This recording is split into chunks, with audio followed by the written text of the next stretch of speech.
Madame, mademoiselle, monsieur, bienvenue à Metro News. Voici les principaux titres qui seront développés ce soir.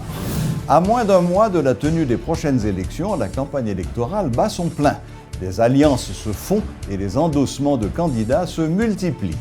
Plusieurs milliers de partisans et de sympathisants du candidat à la présidence de la paix, Jules Célestin, ont organisé ce vendredi une marche pour la paix. Cette manifestation s'est déroulée sans incident. Les communes de Cabaret et d'Arcahaie enterrent la hache de guerre. Les maires de ces deux villes ont finalement trouvé une entente sur le problème de délimitation qui affectait leurs relations. À l'initiative du candidat à la présidence Jules Célestin, plusieurs milliers de personnes ont marché ce vendredi pour la paix. Partis du carrefour de l'aéroport, les manifestants scandaient des slogans favorables à Jules Célestin et portaient des t-shirts à l'effigie de l'ancien directeur du CNE. Ils ont parcouru l'autoroute de Delma, puis Pétionville, avant d'aboutir au Champ de Mars. Cette marche, qui était accompagnée de nombreuses bandes de rara et de quelques DJ, s'est terminée sans incident.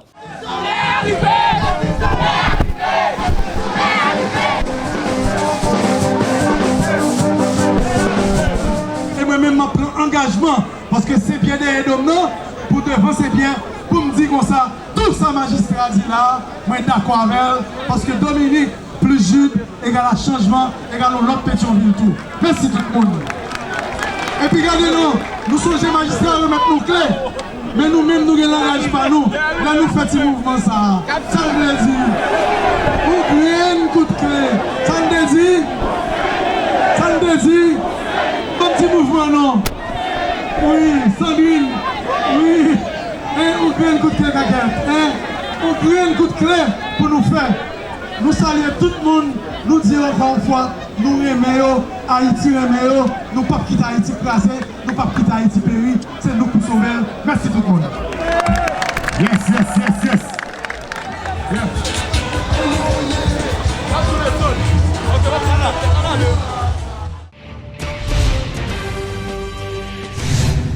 Le renforcement du centre de tabulation des votes, CTV, constitue l'une des principales préoccupations des autorités électorales haïtiennes. Le nouveau directeur du CTV, Robinson Cherilus, assure que sa principale préoccupation est de garantir la transparence dans le fonctionnement du centre. L'une des innovations sera la publication par voie électronique des procès-verbaux des bureaux de vote quelques heures après le scrutin. Selon le responsable du CTV, il s'agirait de photos des PV prises par des smartphones grâce à une application spéciale et qui permettra d'avoir une idée des résultats quelques heures après la fermeture des bureaux. La transmission des images des procès-verbaux est à la charge des superviseurs des centres de vote. Les photos ne seront pas prises en compte pour le comptage des voix, mais permettront de confirmer l'authenticité des PV. Les images des procès-verbaux seront postées sur le site du CEP pour être consultées par les dirigeants des partis politiques, ainsi que sur le site du CTV, ce qui permettra de comparer et d'authentifier les procès-verbaux. Par ailleurs, M. Cherilus entend adopter une attitude différente de son prédécesseur. C'est ainsi qu'il indique que le manuel de fonctionnement du CTV sera disponible pour tous les acteurs et observateurs du processus électoral. Les règlements et procédures de la tabulation des votes seront affichés, confirmant ainsi l'effort de transparence à la fois interne et externe.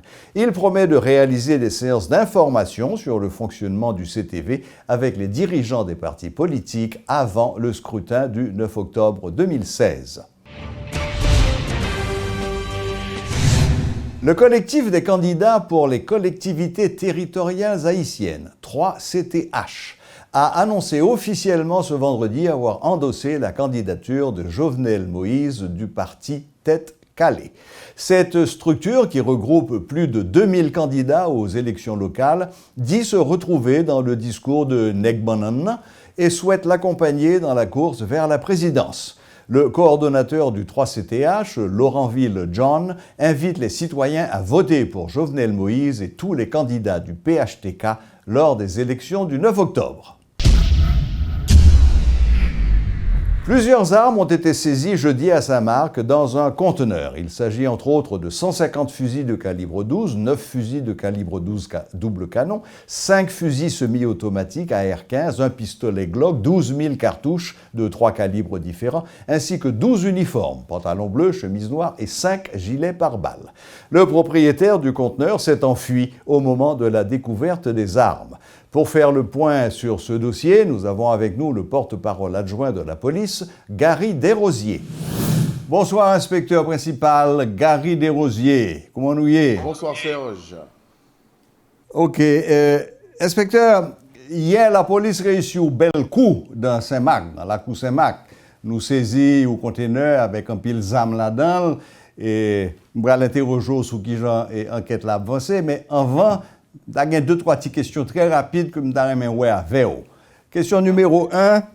Est-ce que nous connaissons qui Jean conteneur arrivé en Haïti? Est-ce que c'est par voie terrestre, par voie maritime? On nous dit de préférence dans la main parce que vaut mieux que nous parler avec les populations pour connaître exactement et travail nous au niveau de la police. Et n'a dit que travail là n'est pas simplement la police, mais son opération conjointe avec agents douaniers, mais la police a des informations déjà concernant arriver justement camion ça. C'est pas un conteneur mais son camion de couleur blanche et à bord il gagne vraiment une quantité de armes, 12 et AR-15 et plusieurs cartouches, des milliers de cartouches et opération justement les menée hier au niveau WAF Saint-Marc. C'est ça, oui, c'est ça nous avons appris hier. D'ailleurs, Métropole t'a baillé une nouvelle là depuis hier soir. Et est-ce que nous arrivons à découvrir qui est-ce qui te met conteneur ça? Qui est-ce qui te met camion ça? Ce sont certains Charles, je crois, et qui te fait commande là, mais d'après lui-même, son commande du riz avec poêlé. Et puis voilà que c'est ça qui vient arriver. Mais il y a l'alerté au niveau enquête là, parce que pendant que je parle là, Serge gagnait DCPJ, la direction centrale de la police judiciaire, qui pour le moment ouvre une enquête et un service spécial, ou bien enquête spéciale au niveau de CPJ, qui pour le moment a fait audition pour que nous soyons capables d'arriver à joindre des gens qui justement qui impliqués et pour la police même procéder à l'arrestation et conduire devant la justice. Oui, parce que le secrétaire d'État Himmler Rebu, en un premier temps, a fait des déclarations gens alarmistes. Je suspecte que l'enquête que nous avons menée là, c'est pour nous connaître exactement et pour qui ça Zamio là, qui ça a été compté faire avec Zamio. Oui, très certainement, parce que ça a préoccupé toute société, il fait pratiquement bombe, et la police étant responsable, et c'est lui-même justement qui gagne compétence pour qu'il mène enquête dans le cadre avec ça, et nous avons la population garantie que nous avons joué un vrai coupable, et nous connaissons que le camion ça est sorti Miami, et il était pour Charles Durand. OK, inspecteur principal, vous faites utiliser le mot coupable. Nous ne pas chercher compte qui est-ce qui est coupable. Est-ce que ça veut dire que un crime qui été commis?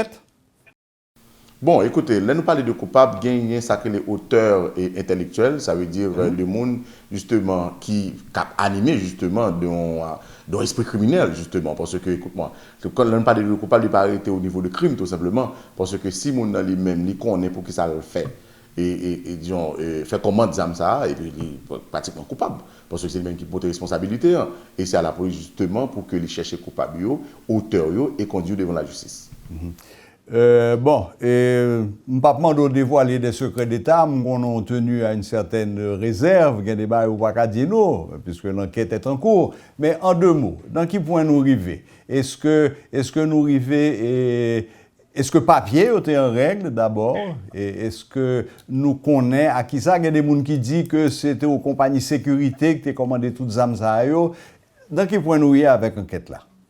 C'est généralement dans le cadre d'un dossier, toute considération est importante dans le cadre de l'enquête. Ça veut dire sorti là et toute source audio là, c'est des bagages qui sont importants pour la police judiciaire pour que les capables de mener enquête sur eux.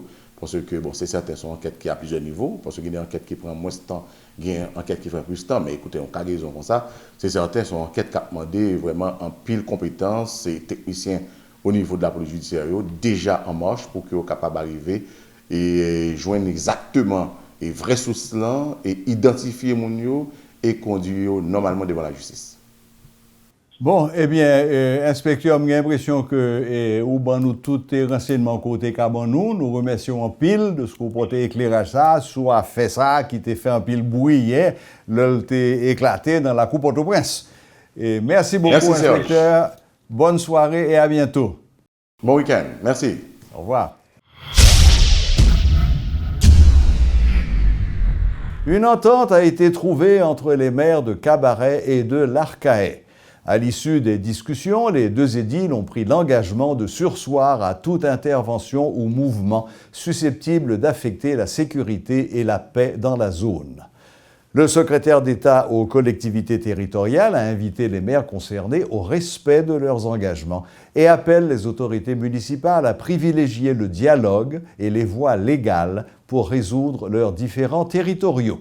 Il faut rappeler qu'à plusieurs reprises, la circulation a été bloquée sur la route nationale numéro 1 au niveau de ces deux villes, perturbant ainsi le bon fonctionnement des hôtels de plage sur la côte des Arcadins. La Sogebank dément les informations communiquées par le sénateur Yuri Latortue, laissant croire qu'il y aurait eu des irrégularités au niveau de certaines transactions effectuées par la banque. Lors d'un entretien ce vendredi, le directeur général de la Sogebank, Claude Pierre-Louis, a déploré le fait que le parlementaire intervienne sur le sujet sans avoir pris la peine de consulter les responsables de la banque. Reportage Julie Archil et Guitry Choisy. Claude Pierre-Louis reconnaît qu'il y a eu un problème à la Sogebank en 2013 lorsqu'un employé était soupçonné d'avoir fraudé. Mais il affirme que tout est rentré dans l'ordre depuis, après avoir porté plainte. L'affaire est aujourd'hui entre les mains de la justice, précisent les responsables. Toutefois, le directeur de la Sogebank souligne que la fraude commise par un employé ne signifie pas nécessairement que l'institution dans laquelle il travaille est complice, comme le sous-entend le sénateur Latortue. Claude Pierre-Louis explique. Je ne suis pas capable sous 2400 personnes, quel que soit le règlement et même prétendre que Sogebank a un meilleur règlement anti-money laundering. D'ailleurs, le correspondant reconnaître ça, que l'employé a décidé de frauder. Qui reste prend? Que m'attraper, que de la justice. Même pas capable, comme si entrer dans le cerveau chaque employé pour me dire, il n'est pas capable de frauder. En outre, le directeur de la Sogebank a rappelé qu'aucune loi n'interdit à une banque d'échanger des chèques du Trésor. C'est une disposition interne à l'institution suite à certaines difficultés rencontrées. Sogebank respectait toute norme anti-money laundering, malgré tout ça qu'il a insinué, que déclaration sénateur a porté moun a insinué, je répète encore sénateur, il n'est pas correct sur dire. Parce que l'information basée sur l'IA, pas correct. Par ailleurs, la Sogebank souhaite que le sénateur Latortue se ressaisisse après ces déclarations susceptibles de nuire à la réputation de l'institution. Sogebank, dans le cas ça, au contraire, sont victimes. Nous portons plainte, nous partis civils et nous attendons décision de la justice. Mais j'espère qu'au contraire, la déclaration sénateur a fait la justice lever pied pour bailler sur les banques de justice plus rapidement. Pour conclure, le directeur de la Sogebank a rappelé la nécessité pour Haïti de voter certaines lois sur la finance afin que le secteur financier ne subisse pas des sanctions qui auraient des conséquences néfastes sur les transactions bancaires internationales. La boucle est bouclée. À la prochaine, même heure, même chaîne.